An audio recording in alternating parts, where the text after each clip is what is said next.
Jax's revenge domain. He didn't even let me finish my coffee. Jason Walsh stood in the doorway of my office, arms crossed, chin up like he'd rehearsed this in the mirror.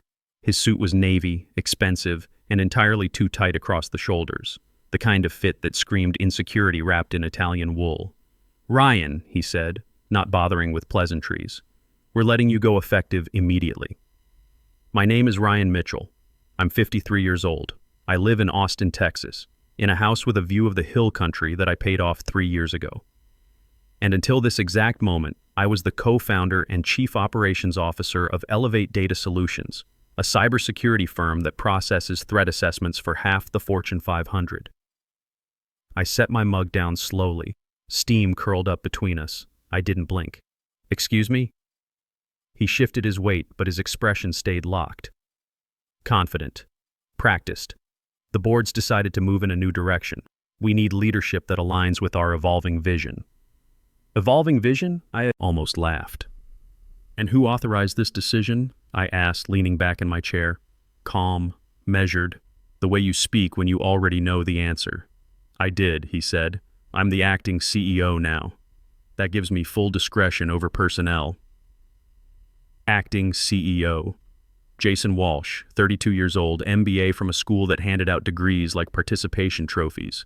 He'd been with the company for exactly 11 months. Before that, he worked in venture capital, which is a polite way of saying he moved money around and called it strategy. He got hired because his father, Lucas Walsh, owned a 12% stake in the company and had been whispering in ears at board meetings for the better part of a year, networking masked as nepotism.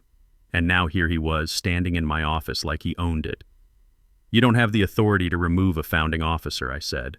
"That requires a formal board resolution." "In writing." He smiled. "Not warm. The board's already aligned. This isn't up for debate." I stood up fully. He straightened a little, like he thought I might throw something. I didn't. I picked up my phone, slid it into my bag, and grabbed my jacket off the back of the chair. "Understood," I said. His eyebrows lifted just a fraction. He wasn't expecting that. I walked past him without another word. Down the hallway, past the glass-walled conference rooms where my team sat hunched over laptops, pretending they hadn't just watched the whole thing through the windows. Nobody made eye contact. The air was thick with the kind of silence that only comes when people know something bad just happened and don't want to get caught in the blast radius. I took the elevator down to the parking garage. My car was in the same spot it had been for 6 years, reserved. My name stenciled on the concrete barrier in faded white paint. I got in, closed the door, and sat there for a moment. Engine off, hands on the wheel. The pressure was building, like when you know something's about to shift. Then I reached into my bag, pulled out my laptop, and opened it on the passenger seat. I connected to my phone's hotspot and waited for the screen to load. 3 seconds. That's all it took. I pulled up the company charter, the original one, the one I wrote myself in a coffee shop 7 years ago with my co-founder Marcus Rivera, before we had an office or a logo or a single client, before Jason Walsh even knew what a data breach was. I scrolled down to Section 6, subsection C. There it was, underlined, highlighted in yellow because I'd flagged it 2 years ago when Marcus told me he wanted to step back. No founding officer may be removed from their position without a 2-3 majority vote of the board, documented in writing and delivered with 30 days' notice. Jason hadn't given me 30 days. He hadn't given me 30 minutes. I took a screenshot, attached it to an email, typed in the addresses of all 9 board members. Subject line, immediate review required. Charter violation. Body of the email, 1 sentence. Refer to Section 6C. I'll be in the office tomorrow at 9:00 a.m. to discuss next steps. I hit send. Then I opened another folder, the one labeled Equity Distribution. Master file. It was a spreadsheet I updated every quarter. Every stock transfer, every vesting schedule, every option exercised, every silent partner bought out. Marcus had left the company 18 months ago, sold me his shares at a discount because he was tired and wanted to sail around the Caribbean with his wife. I didn't blame him. I bought him out quietly. No press release, no farewell tour, just paperwork and a wire transfer. After that, I kept acquiring, piece by piece. Whenever a board member wanted to liquidate, whenever an early investor got nervous and wanted to cash out, I made offers. Fair ones, quiet ones, and over time, I just accumulated more. The numbers don't lie. when you've been in business for 7 years, when you've survived 3 economic downturns, when you've personally closed deals worth $50 million in the last 2 years. Alone, you earn certain privileges. The privilege of being prepared, the privilege of seeing around corners, the privilege of knowing exactly how much of your own company you control. By the time Jason Walsh walked into my office this morning, I owned 83% of Elevate Data Solutions. I stared at the number on the screen. 83. Not 82, not 80. 83. I closed the laptop and started the engine. My phone rang before I even pulled out of the garage. It was my attorney, Victoria Cross. She didn't wait for me to say hello. "I just saw the email," she said. "You want to tell me what happened? Jason Walsh fired me this morning. No board vote, no documentation. Just walked in and said I was done." She let out a low whistle. "That's bold and stupid, very. You want me to draft a response?" "Not yet. Let them sweat. I'll handle the board meeting tomorrow. And if they try to block you?" "They won't." She paused. I could hear her tapping a pen against her desk. "Ryan, 83% is nuclear. You know that, right?" "I do. You could dismantle the whole board if you wanted." "I know. Are you going to?" I didn't answer right away. I pulled out of the garage and into the late morning traffic. Sunlight hit the windshield. I squinted, reached for my sunglasses. "I'm going to do what needs to be done," I said. She laughed. Quiet, almost sad. "That's what I thought. Call me if you need anything." "And Ryan?" "Yeah? Don't let them see you coming." I hung up. The rest of the day passed in a strange, quiet rhythm. I didn't go home. I went to a coffee shop on the east side, the kind with mismatched furniture and indie music that's just loud enough to drown out conversations. I sat in the corner with my laptop and a black coffee that went cold while I worked. I pulled every document I'd need for tomorrow. The charter, the equity reports, the emails between Marcus and me when we restructured ownership, the board meeting minutes from the last 2 years. I organized everything into a single folder and uploaded it to a secure cloud server. Then I printed hard copies. 3 sets. Military training never really leaves you. When I served 20 years in the Navy from age 22 to 42, we had a saying: proper preparation prevents poor performance. The 5 Ps. It applies to everything. Combat missions, quarterly reviews, hostile takeovers by trust fund kids who think an MBA makes them invincible. My phone buzzed. A text from Jason.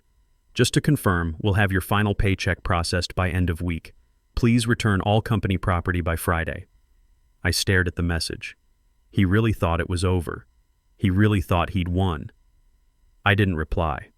Another text came through, this one from Michelle Torres, one of the board members.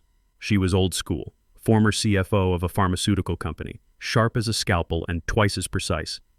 "Ryan, I just saw your email. We need to talk. Call me when you can." I called her. She picked up on the first ring. "What the hell is going on?" "Jason fired me this morning. No vote, no notice. Just a unilateral decision. He can't do that." "I know. Does he know?" "Apparently not." She sighed. Heavy, tired. "This is Lucas's doing. He's been pushing for Jason to take a bigger role. I didn't think he'd go this far." "Well, he did. What do you need from me? Just show up tomorrow." 9 a.m., conference room A. I'll handle the rest. You're not going to burn the place down, are you?" I smiled, even though she couldn't see it. "Only if I have to." She hung up. By the time I left the coffee shop, it was dark outside. The streets were quieter. I drove home with the windows down, letting the cool air clear my head. When I pulled into my driveway, I sat there for a minute, engine idling, staring at the house. I built this. Not just the house. The company, the career, the reputation. 7 years of 16-hour days, of missing family barbecues and weekend golf games, of taking calls at midnight because a client in Singapore had a security breach. 7 years of saying no to every shortcut, every quick fix, every easy path that might compromise what we were building. I wasn't about to let some overpaid trust fund kid with a god complex take it away because his daddy made a phone call. I went inside, poured myself a glass of wine, and sat on the back porch. The hill country stretched out in front of me, dark and endless under a sky full of stars. I didn't think about tomorrow. I didn't rehearse what I'd say. I just sat there, quiet, letting the weight of the day settle. At some point, my phone buzzed again. Another text. This one from Marcus Rivera. "Heard what happened. You okay?" I typed back. I will be. You need anything? Just your old office chair. I'm taking it back tomorrow. He sent a laughing emoji. Then give them hell. I didn't reply.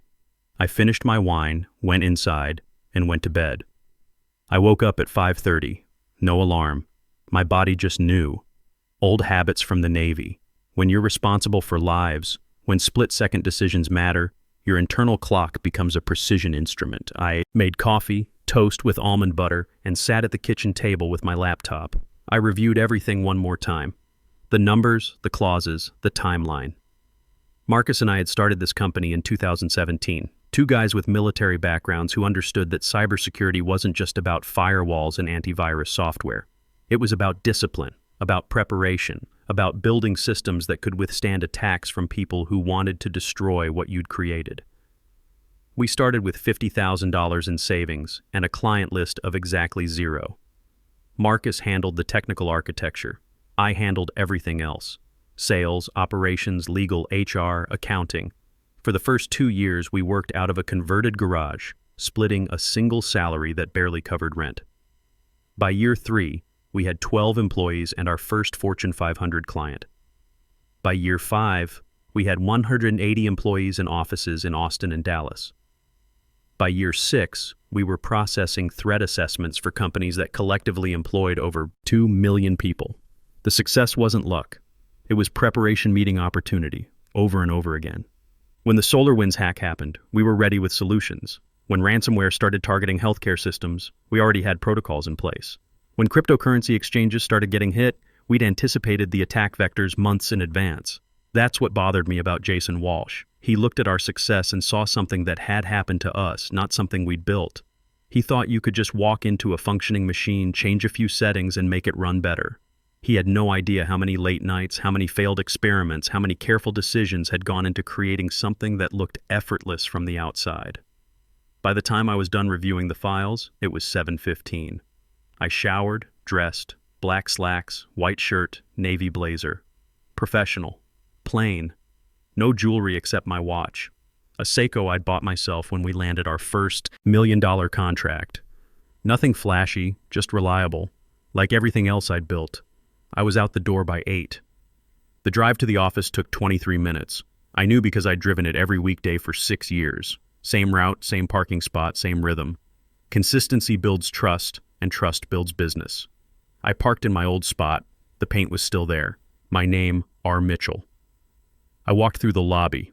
The receptionist, a kid named Owen Parker who couldn't have been older than 23, looked up and froze.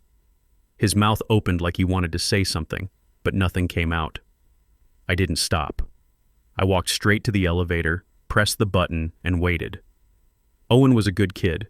Smart, eager, the kind of employee who showed up early and stayed late because he understood that success wasn't an accident. He'd started as an intern 18 months ago and worked his way up to a full-time position through pure competence.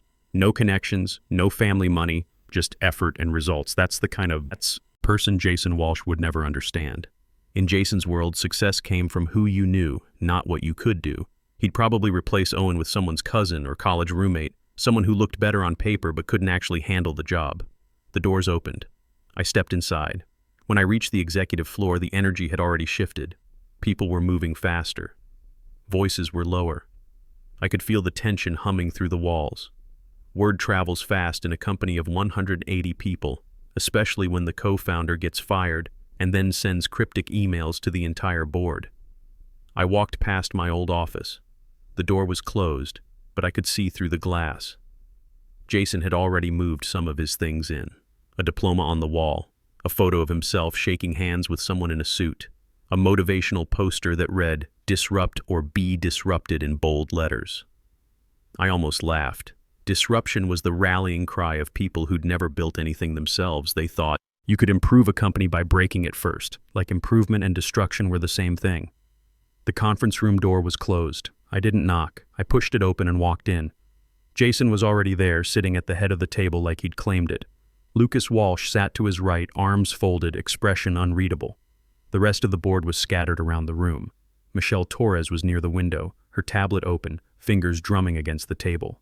Two other members, Aaron Hayes and Nicole Patterson, sat across from each other, looking like they'd rather be anywhere else. The remaining board members filled in the gaps, all of them checking their phones or staring at documents they probably hadn't read.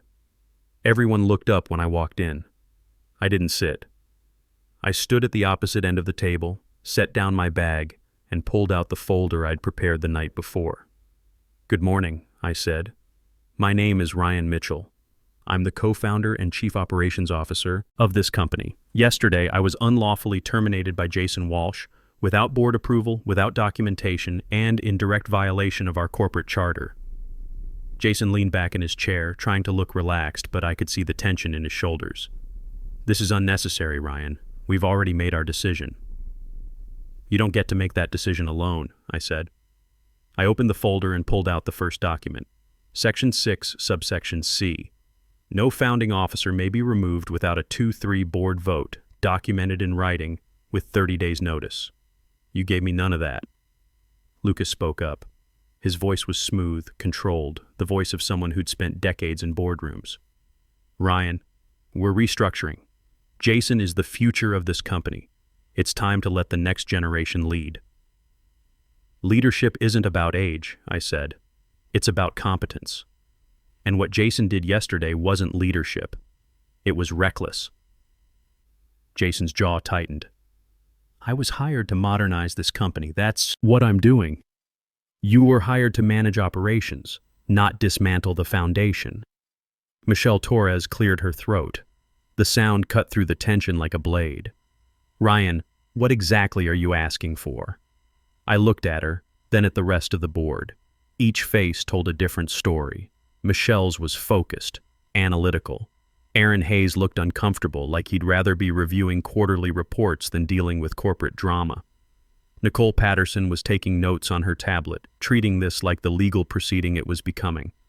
"I'm asking for a formal vote to reverse my termination and to address Jason's breach of protocol." Jason stood up, his chair rolling back with more force than necessary. "This is a waste of time. The decision's been made." "Sit down," Michelle said. Her voice was sharp enough to cut glass. He sat, slowly, like a scolded child. She looked at me. "Do you have documentation?" I slid the papers across the table. 3 sets, just like I'd prepared. "Everything's here. Charter clauses, equity reports, email records. It's all legal. It's all binding." Aaron picked up one of the documents and scanned it. His eyebrows went up as he read. He looked at Lucas Walsh, then back at the papers. "Did you know about this?" Lucas didn't answer. His face was stone, but I could see the calculation happening behind his eyes. He was a businessman first, a father second. He knew when the numbers didn't add up. Nicole spoke next. "Ryan, if we proceed with this vote, what happens to Jason?" "That depends on the board," I said. "But I'm not going anywhere." Jason's face flushed red. "This is insane. You're trying to sabotage me because you can't handle being replaced." I turned to look at him directly. "Jason, in your 11 months here, what have you accomplished? I've modernized our approach. I've brought fresh thinking to—" "Specifically," I interrupted, "name one client you've brought in, one process you've improved, one problem you've solved." The room went quiet. Jason's mouth opened and closed like a fish out of water. "You allocated $47,000 to change our logo," I continued. "A logo that our clients recognize, that represents 7 years of reliability and trust. You hired 3 consultants whose combined output was a 40-page PowerPoint presentation recommending we leverage synergies in the digital transformation space. You wanted to pivot our entire business model toward consumer products when our expertise is in enterprise security. Those are strategic investments in our future," Jason said, but his voice was weaker now. "No," I said. "Those are expensive mistakes made by someone who doesn't understand the business he's trying to run." Michelle was reading through the equity reports. She looked up at me. "Ryan, according to this, you own—" 83%, I said. 83% of this company."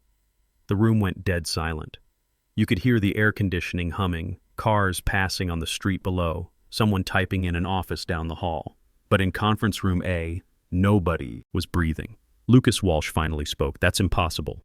"Is it?" I pulled out another document. "Marcus Rivera sold me his 41% stake 18 months ago when he decided to retire. The transaction was properly documented and filed." Then, over the past year, I've purchased smaller stakes from 4 different board members who wanted to cash out their investments. I looked around the table. Jennifer Morrison sold me her 3% in March. David Kim sold me his 5% in June. Patricia White sold me her 4% last month. All legal, all documented, all at fair market value. Aaron was reading through the papers, his face getting paler with each page. These signatures, these are all notarized. These transactions, they all went through the proper channels. Because I follow the rules, I said, unlike some people in this room. Jason was looking at his father now, panic creeping into his voice. Dad, you said we had the board locked up. You said we had control. Lucas didn't respond. He was staring at the equity report like he was trying to make the numbers change through sheer force of will. Nicole set down her tablet. So let me understand this correctly. Ryan owns 83% of the company, which gives him controlling interest. Jason fired him without proper board authorization, violating the corporate charter, and now we're here to, what, legitimize Jason's illegal termination? That about sums it up, I said. Michelle stood up. All right, I've seen enough. We need to vote. All in favor of reversing Ryan Mitchell's termination and restoring his position as Chief Operating Officer, raise your hand. One by one, hands went up, Michelle's first, steady and sure. Aaron Hayes raised his reluctantly, but he raised it. Nicole Patterson's hand went up without hesitation. 3 more board members followed, people who understood that legal documents meant something, that process mattered, that you couldn't run a company based on family connections and wishful thinking. 6 hands total. Lucas Walsh didn't, move. Neither did Jason or the 2 board members who'd clearly been promised something in exchange for their loyalty. But it didn't matter. 6 was more than enough. Michelle counted aloud. 6 votes in favor, 3 abstaining. Motion passes. She looked at Jason. Your termination of Ryan Mitchell is hereby reversed. He is reinstated as Chief Operating Officer, effective immediately. Jason slammed his hand on the table so hard his coffee mug jumped. This is a coup. This is accountability, I said. He looked at his father one more time. Lucas Walsh's face was granite. No help coming from that direction. Jason grabbed his phone, shoved his papers into his briefcase, and stormed toward the door. Jason, I called out. He turned around, hope flickering in his eyes like maybe I was going to throw him a lifeline. Clean out your office by the end of the day. Security will escort you out. The hope died. He left without another word, the door slamming behind him hard enough to rattle the windows. Lucas stood slowly.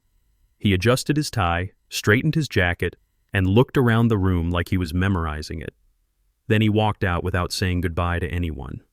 His $8 million investment had just turned into dead money, and he knew it. The remaining board members filed out quietly, murmuring to each other about legal implications and damage control. Within minutes, it was just me, Michelle, Aaron, and Nicole left in the conference room. Michelle walked over to me. You okay? I nodded. I will be. Good, she said, because we've got a company to run. Aaron was shaking his head, but he was smiling. Well, that was educational. Remind me never to get on your bad side, Ryan. Nicole was packing up her tablet. The legal paperwork on this is going to be interesting. But clean. You did everything by the book. Always do, I said. They left, and I was alone in the conference room where 30 minutes ago, Jason Walsh thought he was going to cement his control over my company. I sat down in one of the chairs, not the one at the head of the table, just a regular one in the middle, and allowed myself one moment to feel the satisfaction. Then I stood up, gathered my papers, and walked back to my office. There was work to do. I stayed in the conference room after everyone left, just me and the scattered papers and the faint smell of coffee someone had spilled earlier. The morning sun was streaming through the windows now, cutting geometric patterns across the table where Jason Walsh had tried to end my career 24 hours ago. My phone buzzed. A text from Victoria Cross, my attorney. Heard you won. Drinks on you tonight. I typed back, always. Then I stood up, gathered my things, and walked back to my office. The door was still open. My desk was still there. My coffee mug was exactly where I'd left it yesterday morning, like the last 24 hours had been some kind of corporate fever dream. I sat down, opened my laptop, and got to work. The next 2 weeks were controlled. Chaos. Not the bad kind of chaos that comes from poor planning, but the productive kind that happens when you're fixing multiple problems at once. Jason didn't come back to the office. He sent an email to HR the day after the board meeting, citing philosophical differences and resigning his position. No fight, no appeal, no dramatic exit speech. Just gone, like he'd never been there at all. Lucas Walsh stopped attending board meetings. He still held his 12% stake, but he'd gone radio silent. No votes, no opinions, no attempts to influence company direction. I didn't chase him. I didn't need to. Instead, I focused on damage control. I pulled up every initiative Jason had started in his 11 months and reviewed them one by one. Some were salvageable, most weren't. The logo rebrand got killed immediately. I called the design firm, explained the situation, and negotiated a 60% refund on the unused portion of their contract. They were understanding. Apparently they'd had their doubts about the new design too. The 3 growth strategists were more complicated. They'd been hired as full-time employees, which meant severance packages and potential legal issues. I spent 3 days with HR and our legal team crafting exit agreements that protected the company while treating them fairly. They left with 6 weeks of pay and positive references, no burned bridges. The consumer product pivot was the biggest mess. Jason had already committed $180,000 to market research and product development for a home security app that would have competed directly with established players like Ring and ADT. I archived the entire project and redirected the budget back into our core enterprise services. Some of the research was useful for our existing clients, so it wasn't a total loss. By the end of the first week, I'd cut 23 unnecessary expenses and reallocated over $240,000 to research and development. The second week was about rebuilding confidence. I met with every department head individually: operations, engineering, sales, marketing, HR.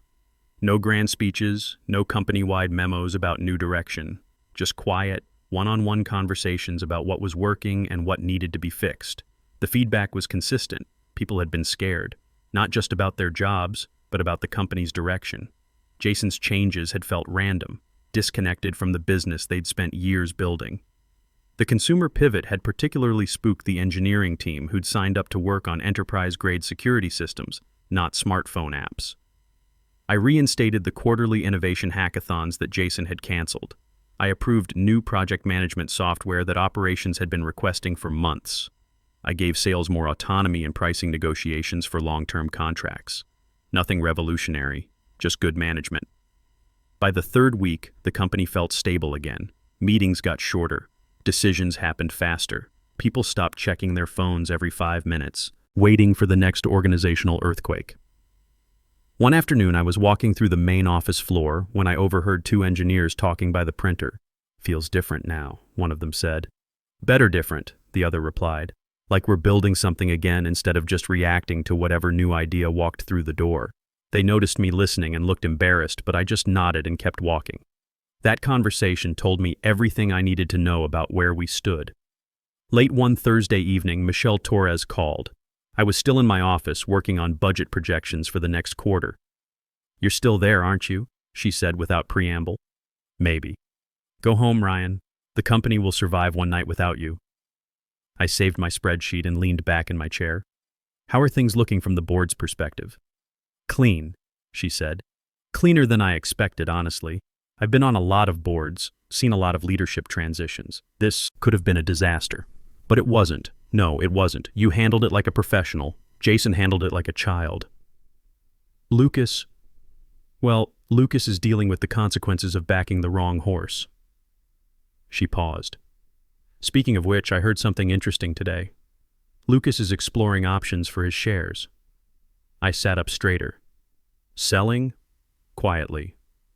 Through a broker. Word is he's embarrassed about the whole situation and wants to cut his losses." "What kind of timeline?" "Soon. Maybe next month. You interested?" I thought about it. 12% would bring me to 95% ownership. Near total control.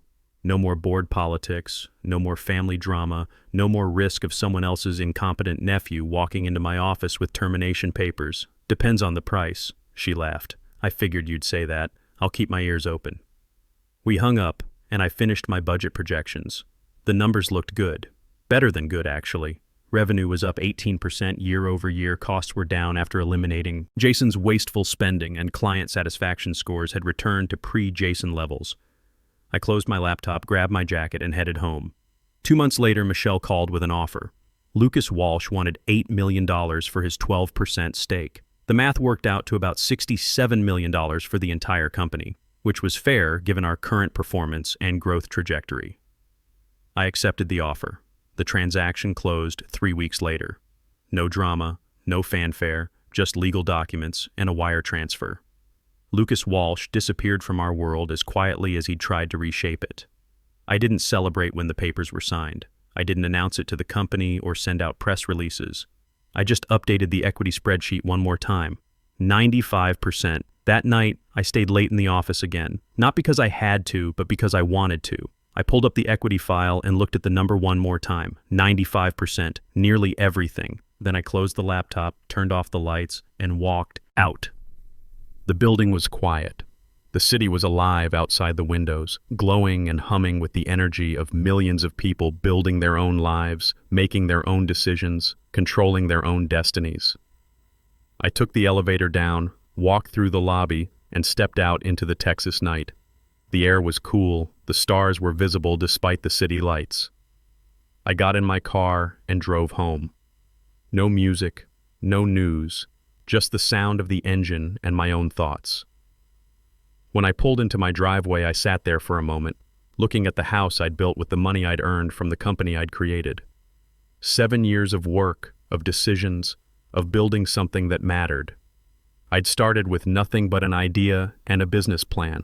Now I owned 95% of a $67 million company that employed 180 people and protected the digital infrastructure of some of the largest corporations in America. I turned off the engine and went inside.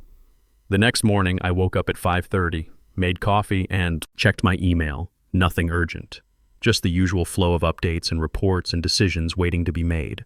I got dressed, grabbed my bag, and headed to the office. When I walked through the lobby, Owen Parker looked up from the reception desk and smiled. "Morning, Mr. Mitchell." "Morning, Owen." I took the elevator up to the executive floor, walked past the framed photos of company milestones and ribbon cuttings, and headed to my office.